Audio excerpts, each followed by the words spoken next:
بھائی یہ پروپیگنڈا نہیں کرنا چاہیے کہ حدیثیں امام بخاری نے لکھی ہیں، امام مسلم نے، پہلے نہیں لکھی جاتی، صحابہ کے دور میں لکھی گئی ہیں، تابعین کے دور میں لکھی گئی ہیں۔ نافع عبداللہ بن عمر رضی اللہ تعالیٰ عنہ کے آزاد کردہ غلام تھے، ان کے بارے میں سلیمان بن موسیٰ بیان کرتے ہیں، مسند دارمی کے اندر یہ صحیح روایت لکھی ہوئی ہے۔ وہ کہتے ہیں کہ میں نے دیکھا کہ امام نافع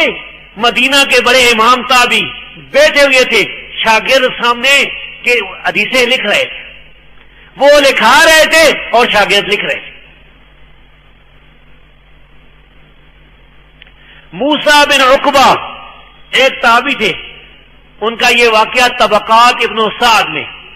جلد نمبر 5 صفحہ 293 میں صحیح سند کے ساتھ لکھا ہوا ہے۔ وہ کہتے ہیں کہ قریب نام کے ایک بڑے امام تھے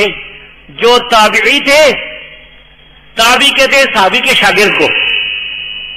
عبداللہ بن عباس رضی اللہ تعالی عنہ کے شاگرد تھے۔ انہوں نے ہمارے پاس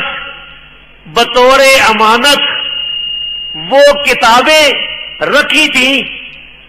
جو انہوں نے عبداللہ بن عباس رضی اللہ تعالی عنہ سے سن کر لکھی تھی، اور یہ اتنی کتابیں تھی کہ ان کو ایک اونٹ پر لاد کر لے کے جاتے تھے۔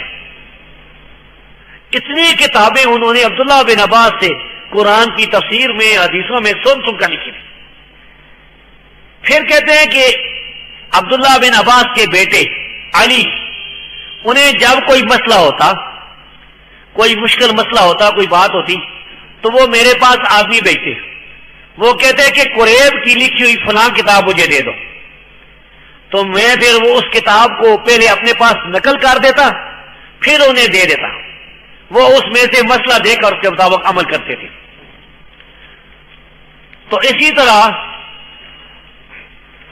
تابعین میں یہ چند مثالیں ہیں، اگر آپ دیکھیں گے تو بے شمار مثالیں پائیں گے۔